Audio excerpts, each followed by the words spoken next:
Indonesia sudah dikenal dunia sebagai negara yang kaya akan keanekaragaman hayatinya. Mulai dari ketersediaan sumber daya alam Indonesia yang begitu melimpah, letak geografis yang strategis, hingga kondisi iklim sepanjang tahun yang mendukung, menjadikan Indonesia negara yang memiliki potensi ekonomi bernilai tinggi. Kegiatan bercocok tanam telah menjadi bagian besar sejarah Indonesia. Seperti yang terekam pada relief Candi Borobudur dan Candi Prambanan, kegiatan pertanian sangatlah penting dalam kehidupan masyarakat Indonesia.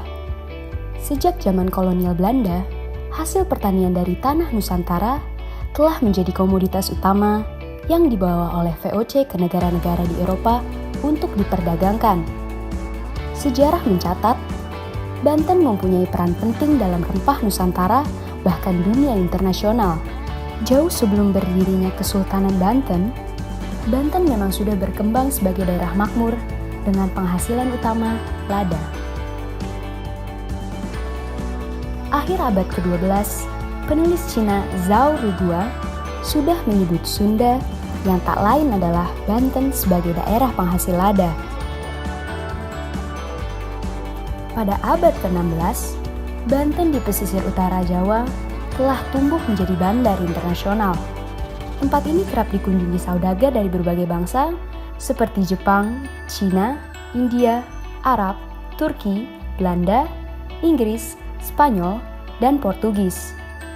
Pemerintah Kesultanan Banten pada saat itu juga membangun sarana prasarana pendukung seperti dermaga, gudang, pasar, dan penginapan. Peran Banten sebagai jalur rempah pada masa lampau juga terlihat dari surat persahabatan yang dikirimkan oleh Sultan Ageng Tirtayasa kepada Raja Charles Inggris dengan disertai banyak pemberian rempah. Dari surat Sultan Abdul Fath, Sultan Tirtayasa pada 1664 disertai 100 bahar lada hitam, 100 pikul jahe sebagai simbol cinta dan persahabatan. Berbekal dari sejarah panjang itulah, founder and chairman Jababeka, Bapak Setiono Juandi Darmono, terpanggil untuk turut berperan memajukan kembali industri agro di kawasan Banten melalui Tanjung Lesung. KEK Tanjung Lesung sudah dikenal mancanegara oleh keindahan pariwisatanya yang berkelas dunia. Namun, kawasan ini juga berpotensi untuk dikembangkan tidak hanya di bidang pariwisata, melainkan juga di bidang agrikultur. Kondisi tanah kawasan Tanjung Lesung yang gembur, cocok untuk bercocok tanam sayur-sayuran dan buah-buahan.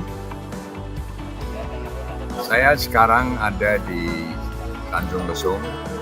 Di belakang saya adalah tempat persemaian untuk sayur-sayuran, cabai, terong, dan beberapa macam lagi sayuran yang lain untuk bisa mendukung swasembada di Tanjung Lesung ini.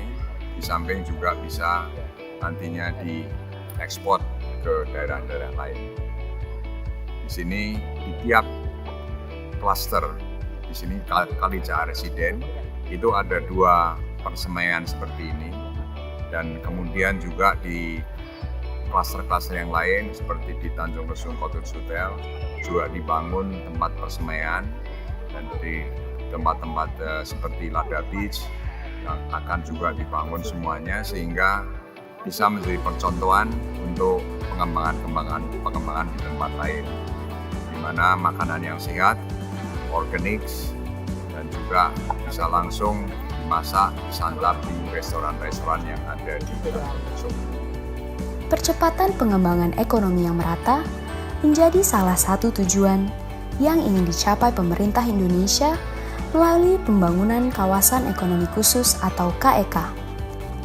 KEK merupakan kawasan-kawasan yang memiliki keunggulan geoekonomi maupun geostrategis yang dikembangkan sebagai pusat pertumbuhan ekonomi melalui beberapa sektor, baik di bidang industri, pariwisata, maupun perdagangan.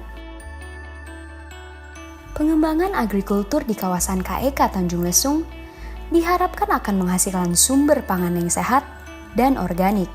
Hasil panen tersebut dapat langsung dipasok ke hotel, restoran, dan objek wisata di kawasan Tanjung Lesung.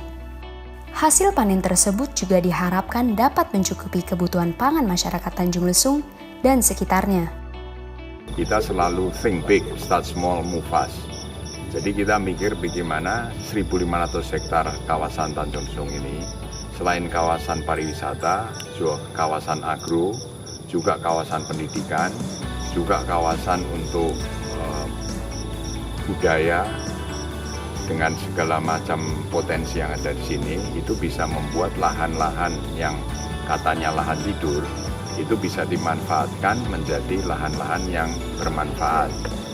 Maka tujuan utama pengembangan Tanjung Lesung untuk masyarakat di sini adalah memberikan pendidikan, pelayanan kesehatan, agar mereka bisa mencari pekerjaan dengan mudah dan kemudian bisa memberdayakan kekayaan alam yang di sini dan terutama memeliharanya agar bisa terus berkesinambungan, sustainable untuk generasi-generasi yang akan datang.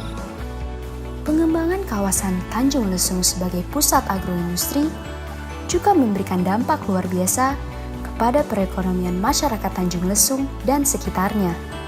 Selain memberikan lapangan pekerjaan bagi masyarakat sekitar, pengembangan agroindustri dapat memberikan peluang besar bagi para petani untuk menambah penghasilan melalui pengolahan hasil pertaniannya. Pengolahan hasil panen yang berkualitas akan menambah nilai jual yang akan dinikmati oleh masyarakat Indonesia dan juga dapat diekspor ke mancanegara.